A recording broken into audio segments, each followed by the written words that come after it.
Hey, beautiful people. It's your girl, Rocqi, from the It's So Real podcast. And today on Rocqi's Reactions, I will be reacting to another Mediocre Tutorials and Reviews video. This one is titled, She Said, This is Exactly Why Modern Women Aren't Submissive. Oh, spicy. So I will continue to react on the It's a Real Podcast YouTube channel. Please be sure to subscribe and click that notification bell so you know when I go live to react to these videos. But I will also be on my own personal YouTube channel, Life is Rocqi. Check that out, ROCQI, and subscribe. And I will be exploring more of just speaking more to women from my own thoughts, not necessarily reacting. But just about femininity, about womanhood, about being a wife, being a partner. And just, I feel like there is a need for this conversation that's currently happening online.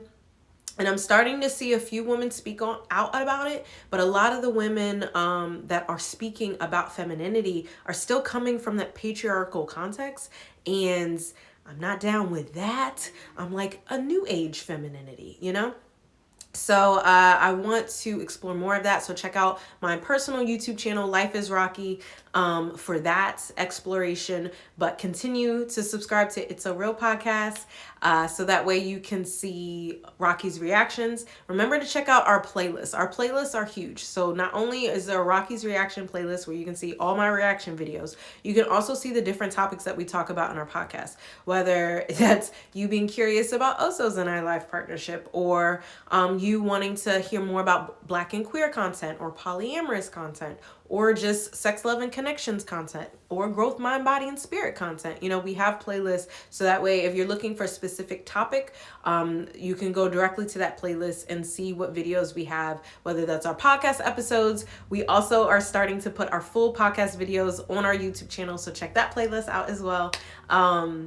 So whether it's our podcast videos or just me reacting, I also have Oso's Mental Health for Artists YouTube channel in our playlist, so you can definitely check him out there and subscribe to his YouTube channel. So just a lot of things. Subscribe. Thank you. All right, let's get to this video. What up, YouTube? I am your host, Mediocre Tutorials and Reviews. Back in here with one more video. Guys, you're looking at the title of the video, you're looking at the thumbnail. You already know what time it is. We must get active. Shout out to YouTube content creator Sarah Lena. Yes. I reviewed videos of her in the past. I want to say it had to be at least a year ago. All right. I think she went radio silent for a little while. Maybe like that. Regardless, let's get back in there today. Title of her video, Why Modern Women Aren't Submissive. This content was sent to me on my Instagram at Mediocre Tutorials and Reviews. It's long, but you know how to spell. If you don't, there's a link down in the description box down below. Go up there and follow your boy. Would appreciate your... Oh, I also have a link in the description box below for this video that I'm reacting to. So that way you can check that out. Support. All right? Without further ado, Peace, family. So this is going to be another requested video. This is coming from a brother that says his woman is not necessarily disrespectful. She just will not submit to him. She is not cooperative. She won't listen. She thinks she knows it all. And so he wanted some advice on how to make, he referred to her as an alpha woman, how to make an alpha woman more submissive. And so instead, I'm going to do a video on reasons why modern women do not submit in their relationships today. And so hopefully some of the things I say in this video will resonate with you and you can come up with your own solutions based on the information you learn here. So number one is her upbringing. Representation matters.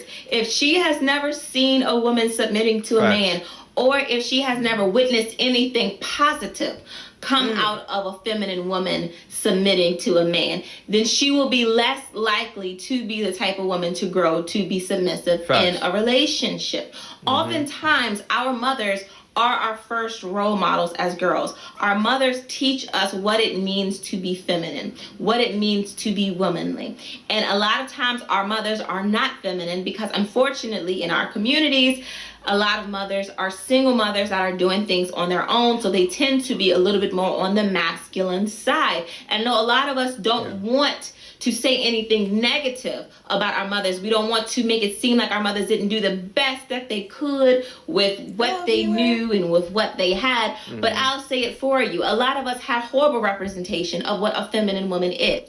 The same way we say a woman can't raise a boy to be a man because a boy needs a man in order to know what a man is and what a man does, is the same thing when it comes to being a woman. In order for a girl to grow to be a woman that is feminine, she needs that representation young. And if she doesn't have it, she's not going to grow to be that way. The most impactful thing that I... Okay. It was so much. It was so much. Okay. All right. So first, I've been on a journey of discovering or trying to identify what the culture of womanhood is. And as I've been seeking out sources, I'm finding there's not a lot of material. And I'm like, what the fuck? Why? So then I did watch this video already, but a little bit. But what's happening is, like, okay, yes, you have to address historical context, right? So during the 80s, that was when the war on drugs, that's mass incarceration. That was, I think I talked about this in the last reaction video, but the man wasn't in the house. So there was a lot of single mothers, right? Now, if you're a single mother, you got to handle business. So that means you got to step more into your masculine energy, right? So you have a generation of women who are being raised by single mothers. You have a generation of boys being raised by single mothers. However, what happened within that generation is people realize the importance of having a father in a boy's life, of having a positive male role model in a boy's life. We realize that importance because of the absence of the man in the Black family, right? However, we did not recognize the importance of a woman and a positive female role model to a girl because the woman was always there. So we didn't recognize that, right? So that's why there's not a lot of literature out on there. If there is, please sure to leave it in the comments below because I'm searching for it. Right? So you got to understand that part. So as I'm looking for this, I'm like, shit, it doesn't exist. People haven't had these analyses and these questions and these researching because people are just now understanding, oh, hell, we haven't had positive role models of femininity in our lives because a lot of us have been raised either by single mothers who are more in the masculine role or, like me, mothers who were feminine, but it was in the structure of a rigid gender role system where it's like, it's unfair. It's pressure, it's stress, it's they're working and taking care of the household and kids. And it's like my mom, high femme, very feminine dominant energy. It was definitely gender roles, strict gender roles in my household, but she did work.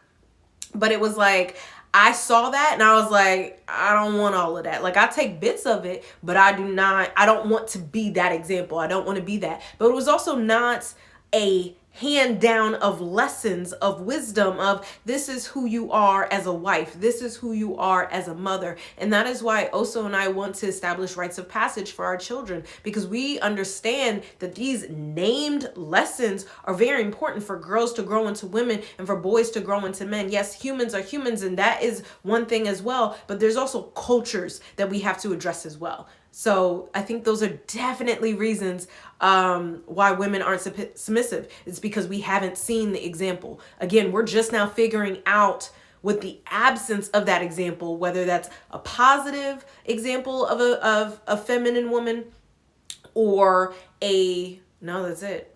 Because you either have a negative example of a feminine woman or an example of a masculine woman. And that positive or negative, it impacts raising children, also impacts the workplace, also impacts relationships. It impacts. How it impacts is still yet to be seen in some cases. Work seems more positive. Black women are getting degrees at the yin yang. I just saw somebody post, I'm bored, might get another degree. Black women be doing their thing with their degrees. However, that doesn't translate to relationships. So, nor raising children. So, unless it's in child development, which I will be going back to school for.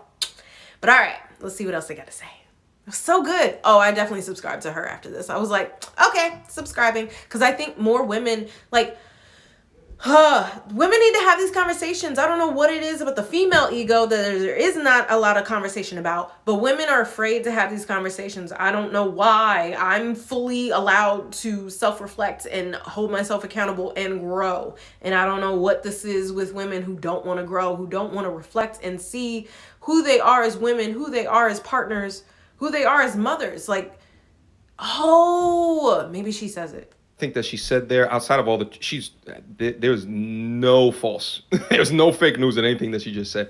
But I think that the most impactful thing that I attached to in the way that she said it is that women who grow up without seeing the example of a feminine woman, but it's also not seeing the positive result of being a positive woman, which, if you think about it, men, we are way more accustomed to understanding the results of being a masculine man.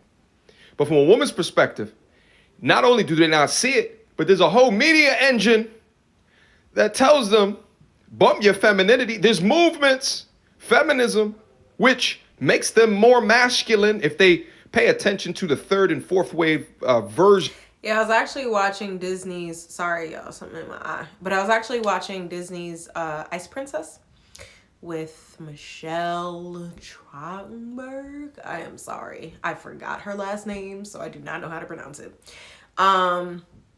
But yeah, her mom was a woman who taught maybe feminist literature or something. So she was like, you know, the updated women. And she was saying like the little frou-frou skirts and stuff that the ice skaters were wearing, like, sets us back 50 years. And then she was like, you just want to be beautiful. And the daughter was like, what's wrong with being beautiful? Why can't I feel strong and graceful and beautiful for once in my life? And it's like this false dichotomy that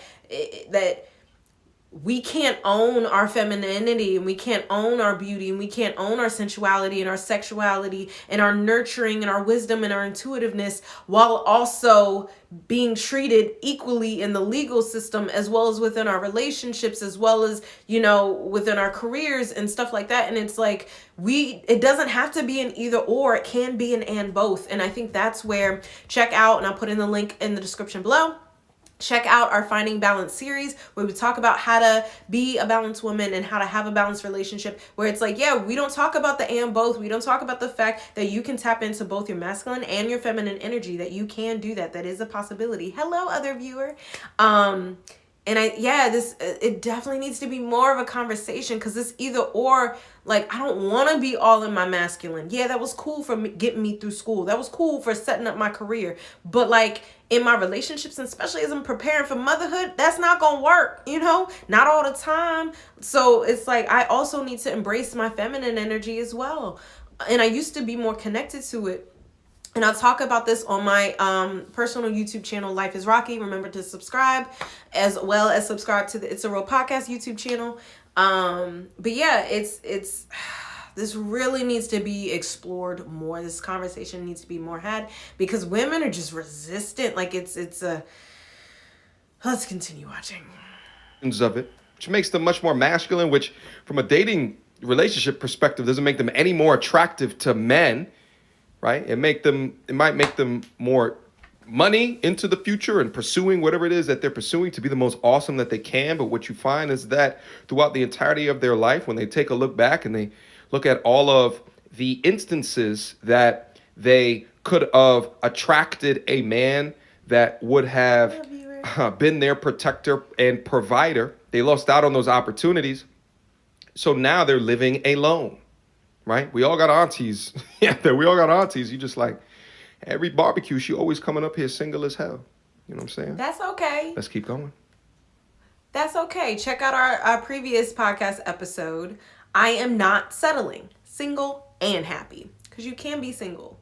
However, it's a lot of women who are complaining that they're single, and that's where the issue is. Let's continue watching. Oh, and I'll provide that link to our episode in the description box below. Growing up, oftentimes feminine representation kind of looked like some little helpless Disney princess that was waiting on a prince to save her, or some dumb blonde. Millennials have been brainwashed by 90s Disney princesses. That's why my daughters will not be watching them. They will watch the new age ones where they don't even have a romantic interest in the fucking movie, like Moana. Like, we not brainwashing. Nobody know. Because that put an image in our head very early about this whole fantasy realm of relationships and the goal of that. And we are not in reality, y'all. Woo! And that was a spoiled rich brat. What, like it's hard? Or some big booty hoe that was being disrespected in a music video. Or a woman that was very abused and that had no voice and that was some type of victim. Color purple. Anime. These are often what we had to go by for what it meant to be feminine as young girls. And so weak, docile, like it's so crazy to look at this new age description of femininity. And I think like spaces over here on YouTube are trying to reimagine and repurpose, reprioritize the strength of what it means to be a feminine woman. But like, I see it as a degree of weakness is to see a masculine woman, or a degree of a woman that grew up in a tortured or toxic environment. And if they take on these masculine traits, right, because they did not see the positives, the value in being feminine, and instead they got all of this bullshit purported to them about how, but if you're feminine, you're weak, right? And it's not those exact words, but we're all products of our environments. You understand what I'm saying? We're all products, and we're going to take on what we see from a family perspective, what we see from a media perspective. And when we're hit with day by day, these subconscious, right, forms of information, it starts to become us. It just is what it is. That's how you got people on other sides of the world. And I mean, you also got to think about the time period too, because I was thinking and I was like, I remember Cheetah Girls, right? And in the song Cinderella, they were like, they're going to save themselves, right? And then you had Charlie's Angels, and then you had Destiny's Child, Independent Woman, and stuff like that. And it was like, that was an era of female empowerment of I'm going to do it myself. It wasn't I can be feminine and strong and it still be okay and it be positive and no one's taking advantage of me and stuff like that. Like, yeah, we haven't seen a positive example of femininity. I mean, look at society. We live in a patriarchal society where it's man over woman, it's black or it's white over black, it's mind over body. So we live in a very superiority, hierarchical, complex society. So feminine energy is shamed with everybody type of thing. So that's the culture that we're growing up in. So of course we haven't seen the positive examples. If you have seen the positive examples of a feminine woman, please leave a comment below sharing your experience. I'm really interested in hearing more about it. Drop you in that country. You sit here and you'll look around like, yo, is this even Earth? Right? Because they have their own culture, societal norms, societal pressures, right? Which makes a culture. Forms a culture. And right now, we have a culture that doesn't respect femininity. Well, at least a culture of women that don't respect their femininity, don't know how to enhance it, don't even know how to work on it. Let's keep it moving. So if it's not something that's admirable, if it's not something that's respectable, of course girls don't want to grow up to be like that. But you know what female stereotype is admired and respected and glorified and acknowledged and overvalued in the black community? The strong, independent black woman, especially the single mother that don't need no man. We take Father's Day and give it to single mothers. We take Mother's Day and we say, Happy Mother's Day to all the mothers, especially the single mothers. You know, now I think people go about it the wrong way by bashing single mothers. It is something that is tough and it is something that should be respected. However, I do think that it is over-glorified in the community so much that we don't want to be honest about that lifestyle. That is depressing. It is stressful. She's good. It is unhealthy, not only to the woman itself, but to her children. And so because that strong, independent woman was the representation of what a lot of women had, a lot of women grow today to have the education, to have the degree, to have the job, but they are still unhappy, miserable. A lot of them have absolutely no idea how to attract or keep a good man. A lot of them are labeled as angry black women because they do not know how to express themselves. Check out our previous episodes that I will link in the description box below. Strong, independent, and lonely women, and the angry black women syndrome. Without being disrespectful or condescending. They don't know how to get their point across in a feminine, nurturing way because they did not have a feminine representation. A lot of them have no idea how to maintain a social life and to keep bonds with other women because they did not have a feminine representation. A lot of modern women have a lot of insecurities when it comes to their physical appearance and their bodies because they were never taught by a feminine woman how to maintain, embrace, and properly nurture their body. And so they do all these type of things to cover up their insecurities. A lot of modern women are stressed. So again, I'm going to be exploring this in a series on my personal YouTube channel, Life is Rocqi, because these conversations really need to be had. Like, one, single motherhood was out of survival. The fact that we glamorize it as a sign of strength and resilience, as we do our ancestors who survived slavery and segregation and Jim Crow. And it's like, they survived. Just because they developed strategies to survive doesn't mean we need to continue them. Like, if we're not in survival mode, we can actually thrive. We can expand beyond those survival tactics. We can assess if we need those tactics right now. You know, like, yes, single moms had to do what they had to do, but that still impacts your child. Because if you're stressed as a mother, that's damn sure, like, it's hard to, if it's only you, if you only got you and you don't have a support system, if you don't have a village to depend on to help you raise your children. Not saying that all single mothers didn't, some did, but a lot of single mothers, they were on their own. And it's like, you start depending on your child. That may make your children grow up faster, or that may make the eldest child take on more responsibilities, or you know, the I don't know if y'all seen it, where it's like the single mom is treating her son like her man, and that's not her man, that's her son. Like, all this other shit, like, that was trauma and survival. So the fact that we're just like, let's continue this when we're not even in that situation, like, we got some work to do, people. We got some work.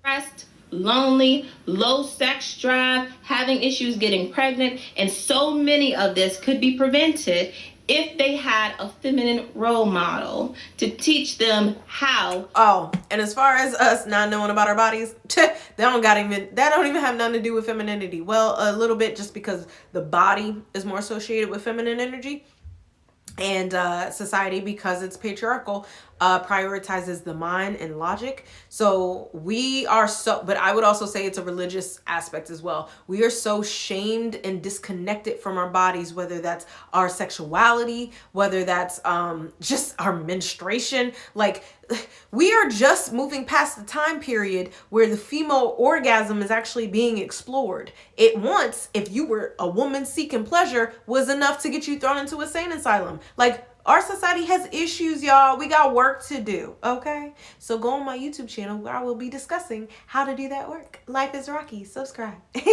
And subscribe to It's a Real Podcast for more reactions to these type of videos. Because I think I'm going to be reacting to these types of topics a lot more, just so you can hear me say it over and over again, listening to different perspectives. Because it needs to be had. It needs to be had. Why are we just not having these conversations?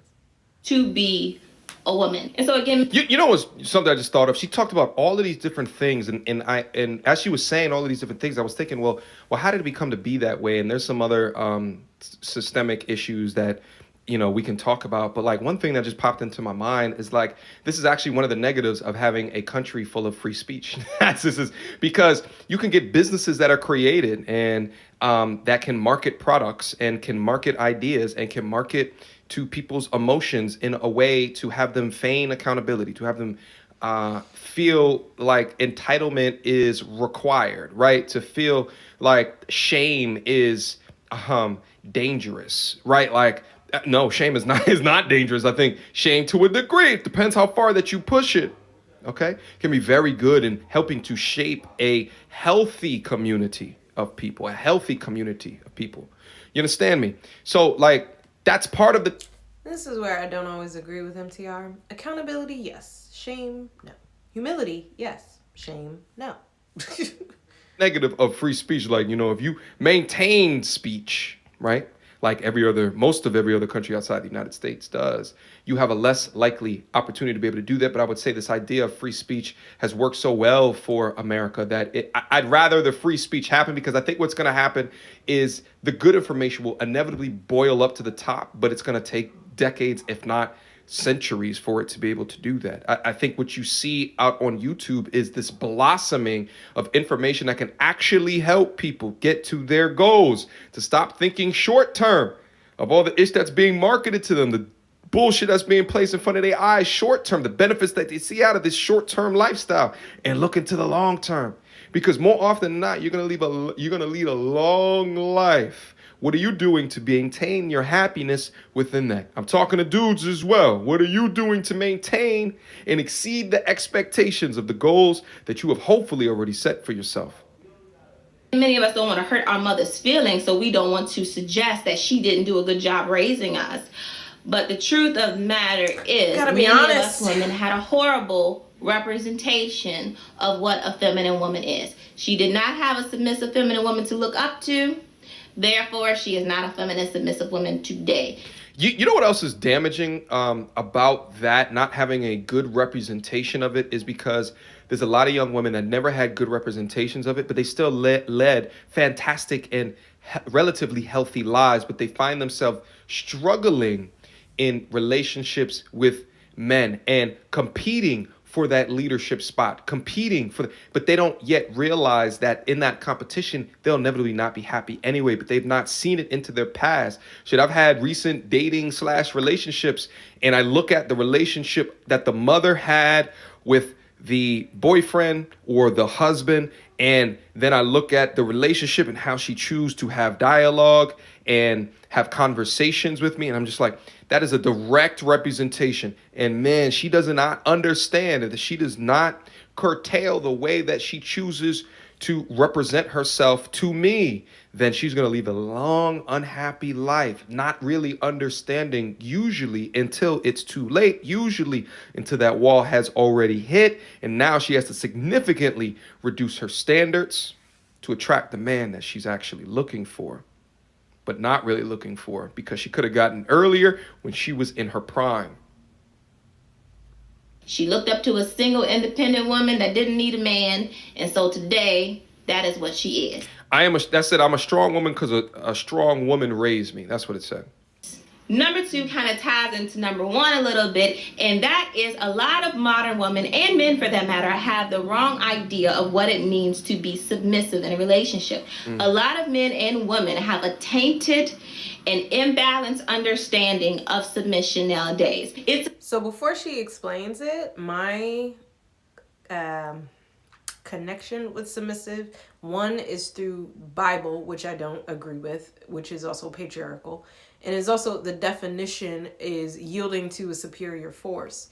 And again, I'm not with the superiority hierarchical complex, so that's where I disagree with it. However, my Oso and I, my life partner and I, were having a conversation about leadership, and it's like, one, co-leadership exists, having individual strengths where it's like we differ, where I lead in some areas, he leads in other areas, but it's also a good sign of a good leader that you can also follow, and I think that term follow is less triggering to a lot of women, including me.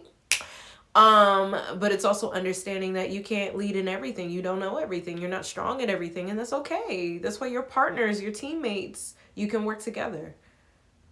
Amazing how many women have said to me something along the lines of, oh, so in order for me to have a good man, that means I gotta be weak, and that means I gotta be stupid, that means I gotta think the man is superior to me. Like, that's not what it means. I would never tell a woman to think like that.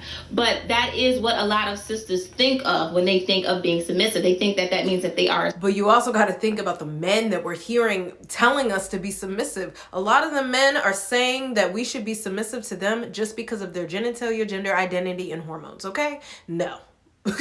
What kind of leader are you? What kind of leader am I? slave, that they have no voice, that they can't have goals, they can't have any purpose in life. It's actually very hilarious. It made me think of the time I was dating this one guy. We were aligning a lot of things like on Black America and what we wanted to do to build up Black America and stuff. And I asked him, like vision of his wife, what he wanted for his family. He was like, I want my wife to be barefoot and pregnant, and I don't want her to work. She can have a part-time job, but nothing more than that. That control to me. Like, she can't have anything more than that. He was saying this while I was in grad school for my master's degree in marriage and family therapy. So I ended things because it wasn't going to work. But also, my life partner pointed out, he was like, you're excited to be barefoot and pregnant with me? Because I told him the story. And I was like, oh yeah, that's right. I am.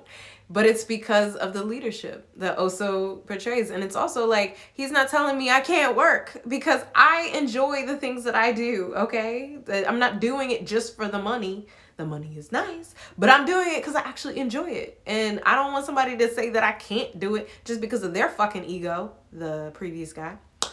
But yeah, like, he's going to make sure we're set up to the point that I can have take time off. And now, mind you, I'm not going to be homeschooling the children because that's another job and I'm not signing up for that, okay? We going to teach them where I can and where I want to within their early years of development, okay? But I'm going to need some time and space away from them too, okay? Aside from cooking and cleaning. A lot of times when we think of submission nowadays, we think about that scene on Coming to America, the first movie. What do you like to do? Whatever you like. What kind of music? Now that's submission. Whatever kind of music you like. I got my own I know opinions. what I like. And she has no goals of her own, no opinions of her own. She's there simply to serve, satisfy, and obey him. But it's actually, though it's actually very interesting because in that same movie, like, Lisa was another example of feminine energy woman, but she was also very, like, she had her own voice, she had her own goals, she had her own vision for her life. And it wasn't that, so it's very interesting which one we grabbed onto as far as the example of feminine energy, the example of submission. That's very fascinating. And most dudes don't even want that. Like, to completely set, like, that would get so annoying. That would get so annoying. And so, like, even in, like, my past dating relationships, there was one lady, and it was whatever I wanted. Like, she didn't really have friends like that. Like, it was just whatever. Beautiful girl, too. Beautiful. And she just, whatever I wanted to do was just it all the time. And I'd just be like, damn, like, I need my own space, too. Like, go off and live your... Yeah, I think I'm going to end it there. But thank you so much for watching Rocqi's reactions. Make sure you subscribe to the It's So Real Podcast YouTube channel and click that notification bell so you know when I go live and I react to more videos, okay? Remember to check all of the links in the description box below. I will put the suggested podcast episodes in our comments, so check that out as well. But yeah, I think this conversation needs to be had more. I will be exploring more of this conversation on my own YouTube channel, Life is Rocqi. Please subscribe. Because yeah, we need to be talking about this. Women need to grow. And this is an area of growth that is just now being talked about. So I'm growing as a woman and as a wife. And again, if you don't want to be in a romantic relationship, if you don't want marriage, if you don't want committed life partnership, this is not to you. This is to the women who do. Okay? Because yes, you can have a fulfilling life being single. You can. However, a lot of people don't want that. They want to be married. They want the committed life partnership. They want the romantic relationship. But you got to do some growth work, honey. Because why would they choose you? Your degrees do nothing for them.